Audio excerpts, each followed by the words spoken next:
Hi, Ammi's ಚಾನಲ್ಗೆ ಸ್ವಾಗತ. ಇವತ್ತೊಂದು ಹಪ್ಪಳದಿಂದ ಉಪ್ಪು ಕರಿ ಮಾಡೋದು ಹೇಗೆ ಅಂತ ತೋರಿಸ್ತೀನಿ ನಾನು. ಅದು ಹಲಸಿನ ಹಪ್ಪಳದಿಂದ ಮಾಡೋದು.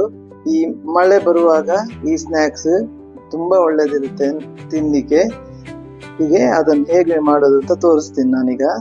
ಮೊದಲಿಗೆ ಹಲಸಿನ ಹಪ್ಪಳನ ಎಣ್ಣೆಯಲ್ಲಿ ಕರೆದು ಇಟ್ಕೊಂಡಿರ್ಬೇಕು ನಾವು. ಅದನ್ನ ನಾವು ಕೈಯಲ್ಲಿ ಹೀಗೆ ಪುಡಿ ಮಾಡಬೇಕು. ಮಿಕ್ಸಿ ಅದರಲ್ಲೆಲ್ಲ ಹಾಕಬಾರ್ದು, ನಾವು ಕೈಯಲ್ಲೇ ಹೀಗೆ ಪುಡಿ ಮಾಡಬೇಕು ಇದನ್ನು.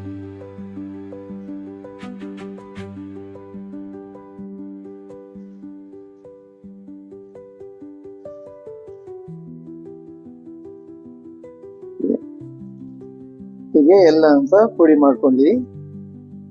ಒಂದು 4-5 ಹಪ್ಪಳ ಬೇಕಾಗುತ್ತೆ ಇದಕ್ಕೆ. ಈಗ ಇದನ್ನ ಒಂದು ಬೌಲಲ್ಲಿ ಹಾಕಿ ತೆಗೆದಿಟ್ಕೊಳ್ಳೋಣ. ಇದನ್ನು ನಾವು ಲಾಸ್ಟ್ಗೆ ಸೇರಿಸ್ಬೇಕು, ನಾವು ತಿನ್ಲಿಕ್ಕಾಗುವಾಗ. ಈಗ ಇದಕ್ಕೆ ಬೇಕಾಗುವ ಸಾಮಗ್ರಿ ಏನು ಅಂತ ತೋರಿಸ್ತೀನಿ. ಇದನ್ನ ಈಗ ಸೈಡಲ್ಲಿ ಇಡೋಣ. ಈಗ ಪ್ಲೇಟ್ ಇಟ್ಟು ಮೊದಲಿಗೆ ತೆಂಗಿನ ತುರಿ, ಇದೆಲ್ಲ ಅಳತೆ ಎಲ್ಲ ನಿಮ್ಗೆ ಎಷ್ಟು ಬೇಕೋ ಹಾಗೆ ಹಾಕೊಳ್ಬೇಕು ಇದನ್ನ.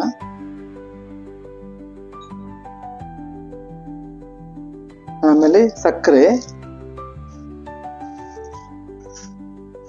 ಇದು ಸ್ವಲ್ಪ ಸಿಹಿ ಸ್ವಲ್ಪ ಇರಬೇಕು.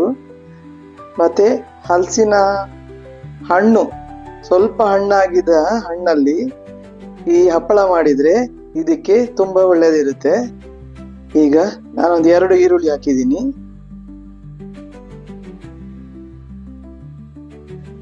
ಇದು ಗಾಂಧಾರಿ ಮೆಣಸು, ನೀವು ಯಾವ್ದು ಬೇಕಾದ್ರೂ ಹಾಕೊಳ್ಳಿ. ಇದು ತುಂಬಾ ಖಾರ ಇರುತ್ತೆ.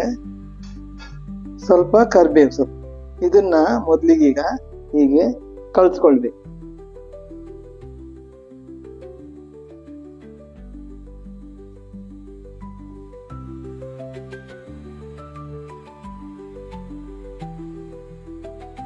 ಇಷ್ಟೇ. ಇದಕ್ಕೆ ಮೊದಲೇ ಹಪ್ಪಳ ಕಾಯಿಸಿ ಇಟ್ಕೊಂಡ್ರೆ ನೀವು ಇದನ್ನ ಯಾವಾಗ ಬೇಕಾದ್ರೂ ಮಾಡ್ಕೊಳ್ಬಹುದು.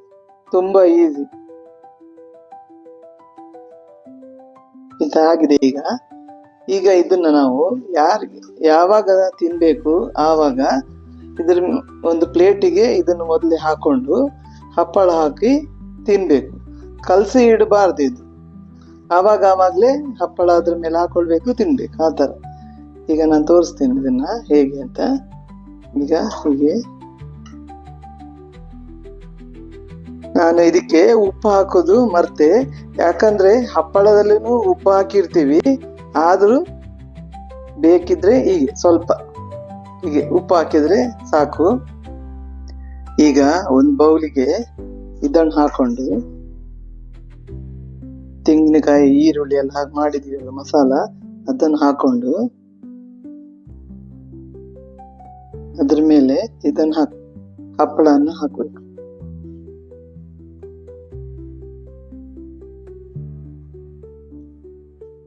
ಆವಾಗ್ಲೇ ಅದನ್ನ ಆಗ್ಲೇ ತಿನ್ಬೇಕು. ಅವಾಗ ಹಪ್ಪಳ ಗರ್ಗರಿ ಹಾಗೆ ಇರುತ್ತೆ, ತುಂಬಾ ಚೆನ್ನಾಗಿರುತ್ತೆ ತಿನ್ಲಿಕ್ಕೆ. ಇದು ಉಪ್ಪು ಕರಿ ರೆಡಿ ಆಗಿದೆ. ನೀವು ಟ್ರೈ ಮಾಡಿ ಹೇಗಿದೆ ಅಂತ ಹೇಳಿ. ಇದು ಹಲಸಿನ ಹಪ್ಪಳದ್ದೇ ಮಾಡಬೇಕು, ತುಂಬಾ ಚೆನ್ನಾಗಿರುತ್ತೆ. ಸಾಯಂಕಾಲ ಟೀ ಜೊತೆ ತುಂಬಾ ಚೆನ್ನಾಗಿರುತ್ತೆ ಇದು. ಲೈಕ್ ಮಾಡಿ, ಶೇರ್ ಮಾಡಿ, ಸಬ್ಸ್ಕ್ರೈಬ್ ಮಾಡಿ. ನಮಸ್ಕಾರ.